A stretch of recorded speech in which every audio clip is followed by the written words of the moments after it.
নমস্কার বন্ধুরা, আমি সোমা বলছি। আশা করছি আপনারা সবাই ভালো আছেন। আমি করব বড়ি আলুর ঝোল। আমি এই বড়িটা মাইক্রোওভেনে করেছি। এই বড়িটা দিয়েই আমি বড়ি আলুর ঝোল করব। কড়াতে তেল গরম করেছি, বড়িগুলো ভেজে নেব। মাইক্রোওভেনে বড়ি করলে একটা ঝামেলা নেই যে শুকাবে কখন, বৃষ্টি হইবে কখন। আপনি বর্ষাকালেও বড়িটা করতে পারবেন, আর আধ ঘন্টার মতো সময় লাগবে। খেতেও ভালো হয়। আপনারা করবেন মাইক্রোওভেনে বড়ি।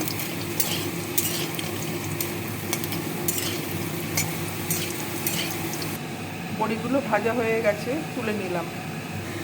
তেলের মধ্যে দিয়ে দিচ্ছি কালো জিরে, আলু দিয়ে দিচ্ছি টমেটো আর সজনের ডাঁটা। সবজিটা একটু নেড়ে চেড়ে লবণ দেবো। দিয়ে দিচ্ছি লবণ, দিয়ে দিচ্ছি বড়ি, আদা বাটা, আর দিয়ে দিচ্ছি লঙ্কা গুঁড়ো।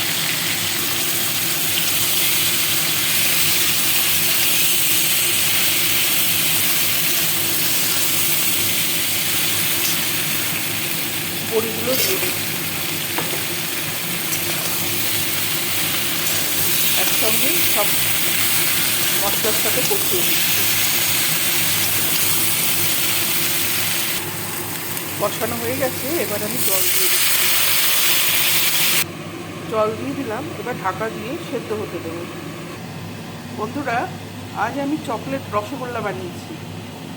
রেসিপিটা আপনাদেরকে আমি আর একদিন দেখাবো। বাচ্চাদের খুবই প্রিয় চকোলেট রসগোল্লা।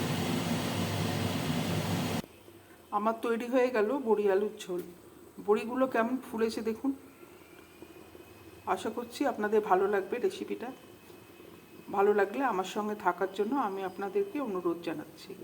নমস্কার।